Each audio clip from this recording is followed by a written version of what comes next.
हाथ जोड़ना हाथ ਤੇ ਮਰ ਲਵਾ ਕੇ ਆ ਗਏ ਬਾਜੀ ਸਾਡੇ ਤੇ ਬੜਾ ਮਾਰ ਪੈਂਦੀ ਹੈ, ਰੋਜ਼ ਮਾਰ ਪੈਂਦੀ ਹੈ, ਕਰੀਏ ਹਮ ਜਲਦੀ ਕਰ देंगे। अच्छा दोस्तों, ताज़ा तरीन वीडियो है। ये लोग जो डंकी लगा के यूनान, इटली, फ्रांस जाना चाहते हैं, ये उनकी वीडियो आई है। और ये रास्ते में जो है ना वो एजेंटों के हथे चढ़ गए हैं और एजेंट इनसे ज़बरदस्ती पैसे मंगवा रहे हैं और इनको मार रहे हैं, इन पर तशद्दुद कर रहे हैं। आप देखें, इनको जो है ना वो मार कर कहा जा रहा है कि अपने घर वालों को मैसेज करें कि हमें पैसे भिजवाएं, पैसे आप क्यों नहीं दे रहे। तो इनकी जो कमीज़ें भी उतरवाई हुई हैं और इन पर भरपूर तशद्दुद किया जा रहा है। ये ताज़ा तरीन फुटेज अभी आपके लिए आई है। ये जनाब बहुत वीडियो वायरल हुई है क्योंकि ये वो लोग हैं जो पता नहीं कब से पाकिस्तान से निकले हुए हैं और इन्होंने पता नहीं कितनी देर अभी और बाकी है। अगर ये ज़िंदा बच गए तो यूनान पहुंचेंगे और उसके बाद फिर ये लोग यूनान में कुछ अर्सा रहने के बाद डंकी लगा के आगे फिर ज़्यादातर लोग इटली की तरफ निकल जाते हैं और इटली में कुछ अर्सा रहने के बाद या तो फिर जर्मनी, फ्रांस और नेदरलैंड वगैरह दूसरे मुल्कों में निकल जाते हैं या फिर इटली में काम करते हैं। लेकिन ये जो सिलसिला है ना, एजेंटों के हथे जो लोग चढ़ जाते हैं, मासूम बच्चे, ये रुका नहीं है। गो के हुकूमत ने बड़ी सख्ती की है, लेकिन उसके बावजूद आप देखें कि कितनी मुश्किल होती है, कितनी परेशानी होती है। अब ये वीडियो उन वालिदैन को जब मिली तो उन्होंने जनाब बहुत परेशानी का मुजाहरा किया। ऑफ कोर्स उनके लखते जिगर थे जो उनको ये कह के निकले थे कि जी हम यूरोप जा रहे हैं और वहाँ पर जो है ना वो यूरो कमाएंगे और खुशहाली के दिन आने वाले हैं। लेकिन खुशहाली के दिन तो बाद में आएंगे, लेकिन जो अभी इन पर बीत रही है ये जनाब आप देखेगा कि कैसे तरीके लगा के ये लोग आते हैं।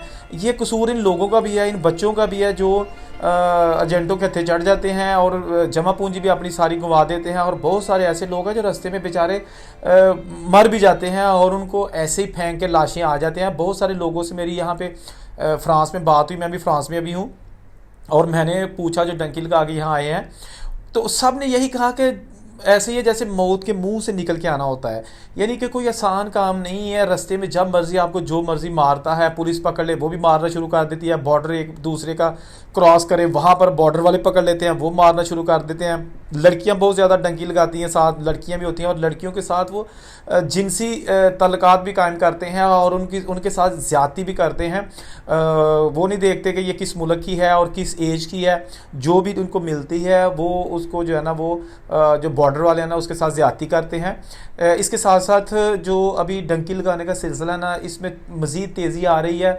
गो के पिछले दिनों एक हादसा हुआ था और एक किश्ती उलट गई थी जिसमें बहुत सारे जो गैर मुल्की हैं जो यूरोप में जाकर सुहाने ख्वाब आंखों में सजाए, वो उस किस्ती में सवार थे और बेचारे अल्लाह को प्यारे हो गए।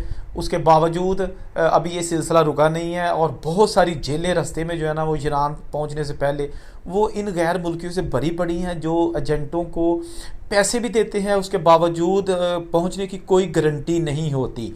अगर बात की जाए इनके वालदैन की, तो वालदैन से जब पूछा जाए ना जी आप अपने बच्चे को अभी रो रहे हैं तो पहले आपने क्यों भेजा, तो वो यही कहते हैं कि जी एजेंट ने हमें कहा था कि लीगल तरीके से भिजवा रहे हैं, जहाज़ पे जाएगा, हमें नहीं पता था कि ये इलीगल तरीके से जा रहे हैं। लेकिन खैर पता सबको होता है, इसमें कोई शक नहीं है। कोई बच्चा नहीं होता। अगर आप लाखों रुपये किसी एजेंट को दे रहे हैं और आपका बच्चा ना तो आप एयरपोर्ट पर जा रहे हैं ना आपके साथ उसका कोई राब्ता है, तो इसका मतलब है कि डंकी लगा के जा रहा है। तो यूरोप में बहुत सारे यानी मेजॉरिटी वही लोग हैं जो मुख्तलिफ ममालिक से उनका ताल्लुक़ है और डंकी लगा के आए हैं। बहुत सारे लोग हैं जो यहाँ सेटल भी हो चुके हैं, लेकिन अभी भी मेजॉरिटी उन लोगों की है जिनके पास पेपर नहीं है। असाइलम करना इतना आसान नहीं है। बहुत जल्दी केस रिजेक्ट करके आपको इलीगल डिक्लेयर कर देते हैं। या तो आपको मुल्क छोड़ना पड़ता है या फिर आप गैर कानूनी तौर पर यहाँ ज़िंदगी के दिन पूरे करने पड़ते हैं आपको, और फिर वापसी पर भी कोई ऑप्शन नहीं है। वापसी जाना है तो फिर दोबारा यूरोप नहीं आना, डिपोर्ट ही हो सकते हैं।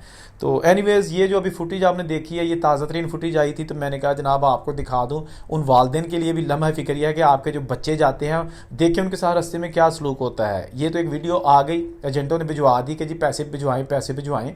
अगर वीडियो नहीं भी आती तो आप देखें कि कितनी मुश्किलात होती हैं। जो लड़के अपना पाकिस्तान में अच्छा सब कुछ छोड़ के निकल पड़ते हैं पैदल ईरान के रास्ते, तुर्की, यूनान और उसके बाद इटली, जर्मनी, फ्रांस वगैरह, तो किन मसाइल से उनको जो है ना गुजरना पड़ता है। मज़ीद इस वीडियो की मैं अपडेट भी आपको दूंगा और जो डंकी लगा के यहाँ पहुँचे हैं उनके इंटरव्यू भी मैं करूँगा ताकि आपको पता चले कि ये रास्ता आसान नहीं है, लीगल तरीका ही आसान है। अल्लाह हाफिज़।